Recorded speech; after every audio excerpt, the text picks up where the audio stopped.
আল্লাহ, নিশ্চয়ই আমি আপনার আশ্রয় নিচ্ছি দুশ্চিন্তা ও দুঃখ থেকে, অপারগতা ও অলসতা থেকে, কৃপণতা ও ভীরুতা থেকে, ঋণের ভার ও মানুষদের দমন পীড়ন থেকে।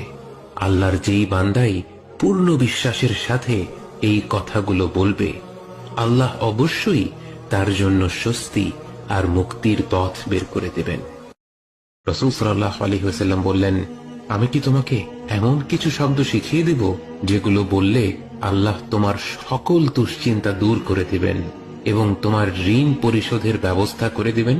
বলো, আল্লাহুম্মা ইন্নী আউযু বিকা মিনাল হাম্মি ওয়াল হাযান ওয়াল আজজি ওয়াল কাসাল ওয়াল বুখলি ওয়াল জুবন ওয়া দালা'আদ দাইনি ওয়া গালাবাতির রিজাল।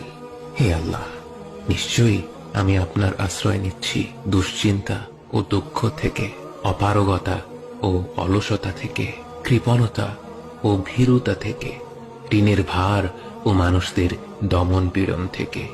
আল্লাহর যেই বান্দাই পূর্ণ বিশ্বাসের সাথে এই কথাগুলো বলবে, আল্লাহ অবশ্যই তার জন্য স্বস্তি আর মুক্তির